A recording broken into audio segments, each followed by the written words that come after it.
Olá, tudo bem?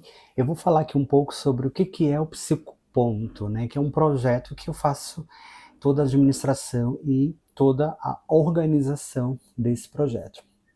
Então já tem um vídeo aqui eu falando sobre as minhas funções, que é psicólogo clínico para fazer psicoterapia, neuropsicopatologista, que é uma especialização no qual amplio meu repertório e minha dinâmica de trabalho, e sou neuropsicólogo, que também é uma outra especialização que me deixa habilitado, né, e com mais ênfase e aprofundamento nos testes e avaliação psicológica, né, para quem precisa de avaliação psicológica e neuropsicológica. Então já tem vídeo falando disso.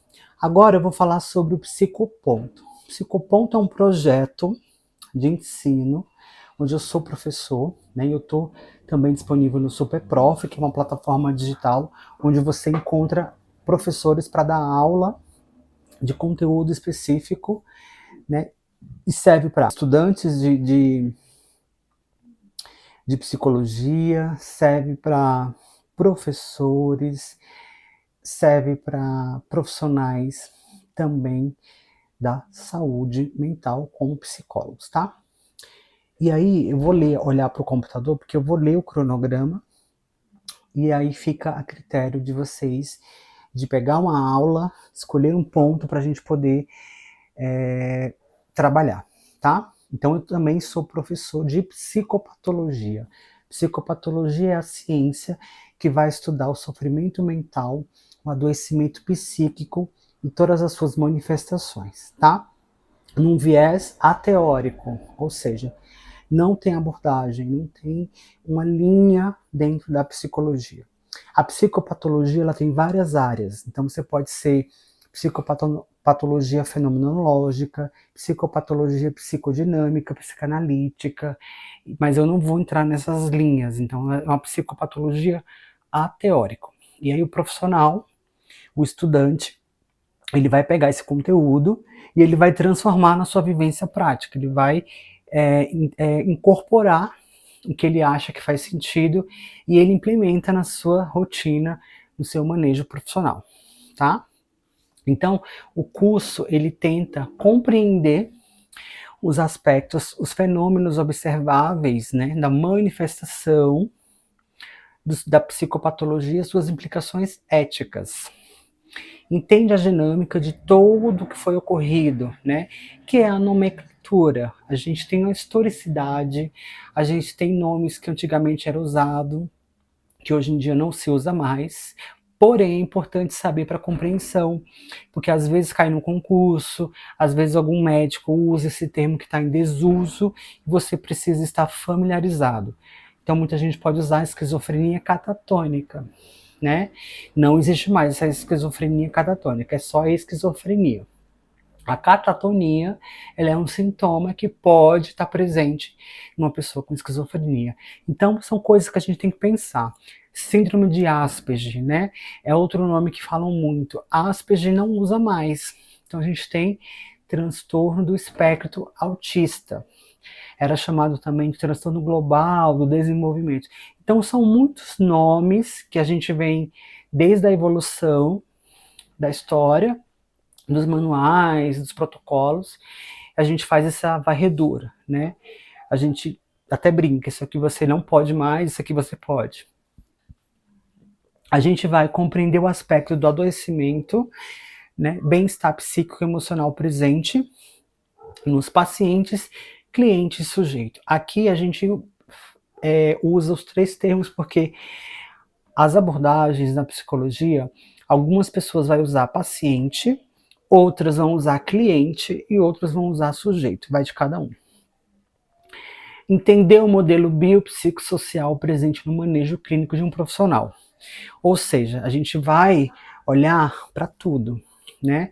O social, o ambiente, a genética, o psicológico, tudo que compõe o biopsicossocial a gente olha, e eu gosto muito de usar o biopsicossocial e espiritual, né, que é também a gente pensar, né, na coisa da espiritualidade que pode comprometer e pode abrir aí nuances para uma pessoa ter um adoecimento também, tá? A gente vai olhar as dimensões categoriais, dimensionais e transdiagnóstico. Então, categorial é tudo que é sintoma e sinal que está presente no nosso DSM, Código Internacional de Doenças, né? DSM-5-TR. Aqui é um manual gigantesco, ele vai ter critérios, protocolos fechados, e não é só isso, tá?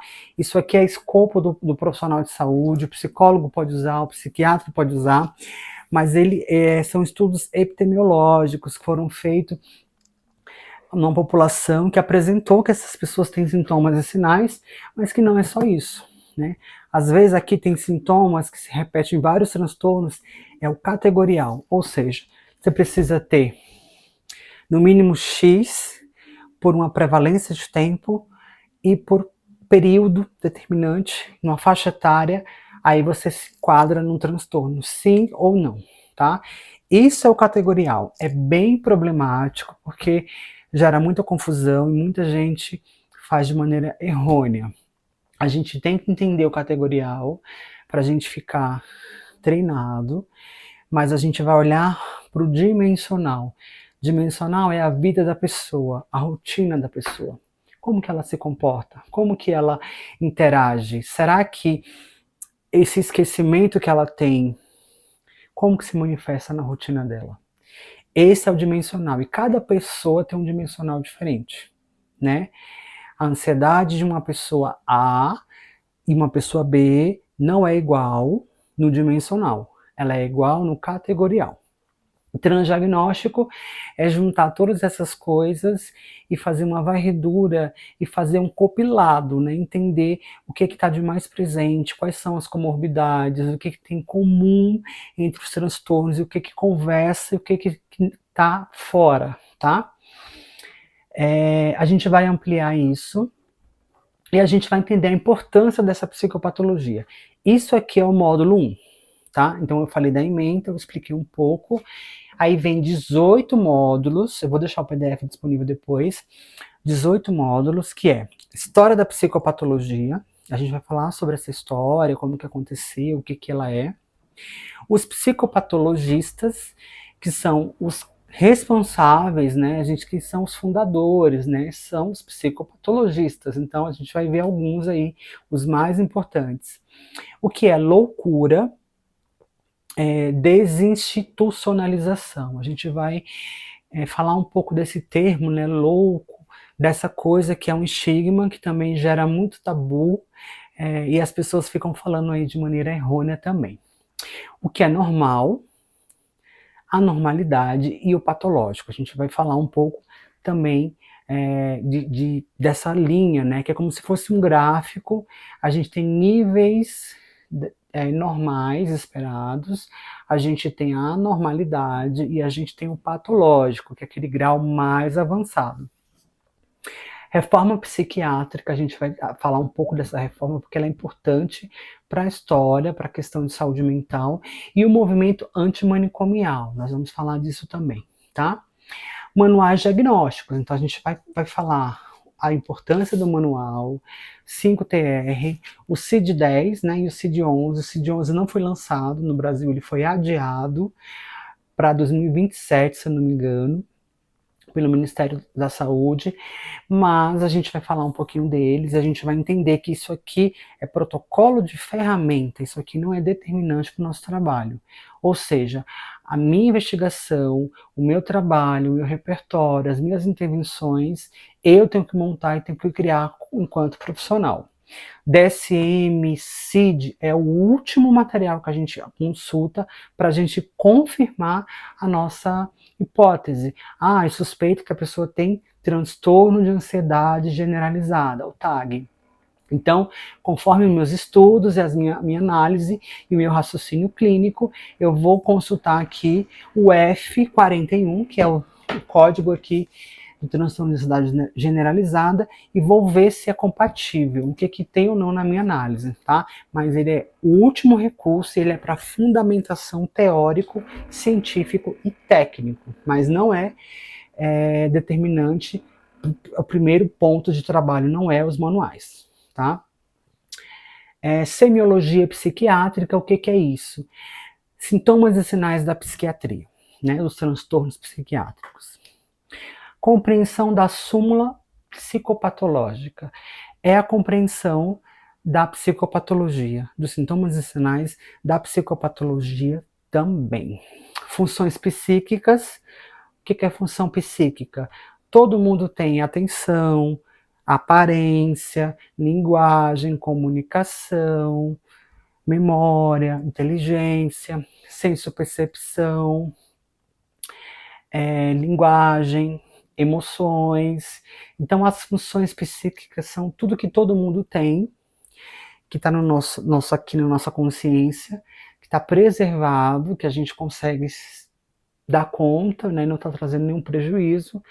Mas quem tem isso meio que fora do eixo, a gente vai olhar e vai entender se o que está preservado ou não nessas funções psíquicas. E ela é feita através do quali, né, quando a gente observa um paciente numa entrevista, e no quant, quando a gente faz os testes, a aplicação de avaliação neuropsicológica, a gente descobre, a gente pega muita coisa dessas funções psíquicas também.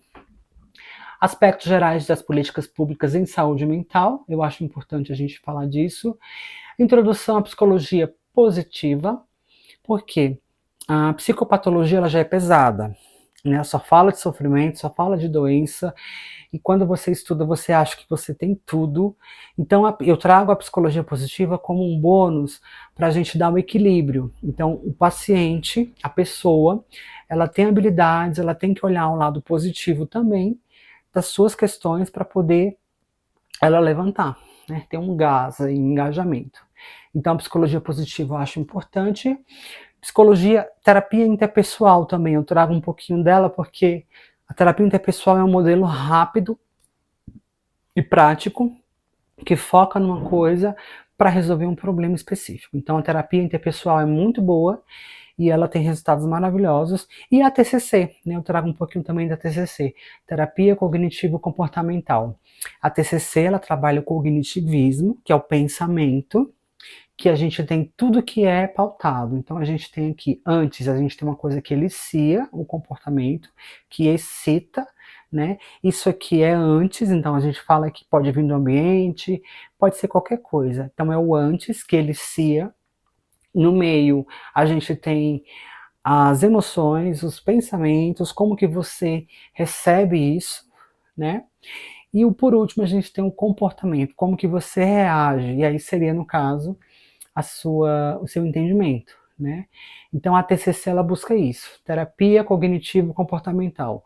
O quanto que a sua cognição ela é importante, e você vai olhar para várias coisinhas aí, porque a sua reação depende desses fatores anteriores também. A gente vai desvendar a psicofarmacologia. Psicofarmacologia é escopo do médico e dos farmacêuticos, mas psicólogo não pode ignorar. A gente precisa ter um cuidado muito sobre os psicofármacos no organismo. Paciente que toma remédio, ele pode ter efeito colateral e ele pode ter sintoma que ele vai narrar para você, relatar que é um sintoma que ele não sabe de onde vem. Você acha que é de uma psicopatologia, de um transtorno, mas é do remédio. Então existe aí uma complicação. A gente vai ter que sempre olhar por que esse paciente está tomando, mesmo de uso contínuo, de uso diário, mesmo se for de uso nocivo, a gente não pode ignorar, a gente não vai medicar e a gente não vai intervir o tratamento, mas a gente vai pegar tudo isso e vai simplesmente conversar com o médico dele e entender, olha, está tomando X medicação, acho importante uma reavaliação, porque aqui nos meus resultados apareceu isso, isso, isso, isso. O paciente está tendo uma irritabilidade por conta da medicação.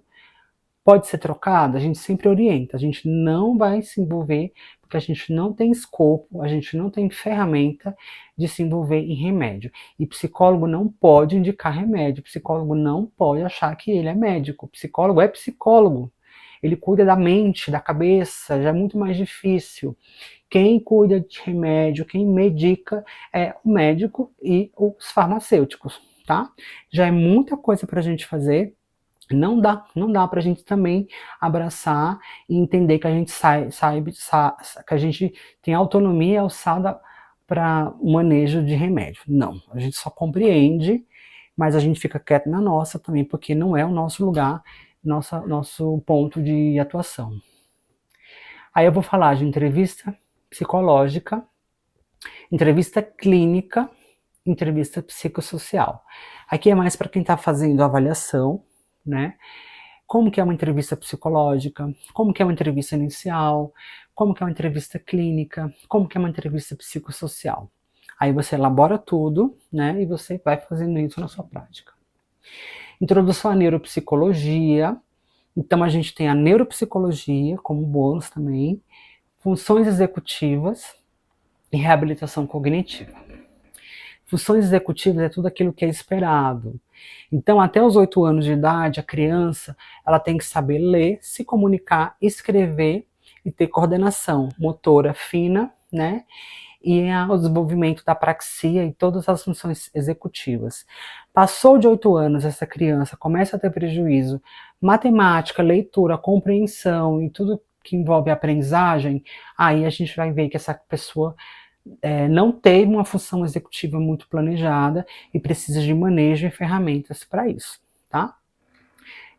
Reabilitação cognitiva, ela é importante porque pessoas que tiveram lesões cerebrais no cérebro, alguma área deu problema, a pessoa teve um AVC, teve um derrame, teve uma sequela, aconteceu qualquer coisa na vida dela, ela tem um comprometimento em alguma área dessa, traz prejuízo e ela precisa de reabilitação cognitiva, ou seja, reprogramar esse cérebro e essa área que foi lesada, voltar a funcionar de uma maneira parcial. Ela não vai ser como antes, mas ela volta a funcionar de uma maneira parcial, tá? A gente vai falar de introdução, avaliação psicológica. O que é avaliação psicológica? O que é avaliação neuropsicológica? E o que é testagem psicológica e psicodiagnóstico. Então é mais ou menos assim uma aula de avaliação mesmo, tá? Como bônus também aqui em psicopatologia. Desvendando documentos psicológicos e código de ética. A gente vai mostrar os modelos de documentos psicológicos que um profissional pode fazer. Psicólogo pode fazer atestado, pode emitir laudo, psicólogo pode fazer o quê? Né? Então a gente vai ter os modelos e a gente vai mergulhar também nas diretrizes do que é vedado, do que não pode fazer e o que o psicólogo pode fazer enquanto profissional, porque tem um código de ética a ser seguido, tá? O universo das neurociências, ou seja, o mundo da neurociência, né, como que ela funciona, a interação entre mente e corpo, né, essa combinação. Então, antigamente a gente tinha essa dicotomia, separava mente e cérebro, depois caiu por terra e muitos teóricos dizem que não. Então, a minha dermatite que eu tenho no corpo, coceira, ou a minha alergia, ela está associada a uma questão psicológica que pode me trazer prejuízo.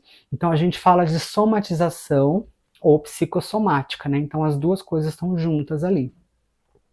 E o que não tem no DSM-5, isso aqui é exclusivo, isso aqui é bônus. Então, o que não tem no DSM-5 exclusivo do Mente de um Artista são temas que eu trago, né, para as aulas e para a gente discutir. Bruxismo, alguns temas da psicologia analítica, alguns temas bem específicos, não vai dar tempo para falar aqui quais são, mas que fica como um bônus que ajuda para a compreensão humana e para as aulas também.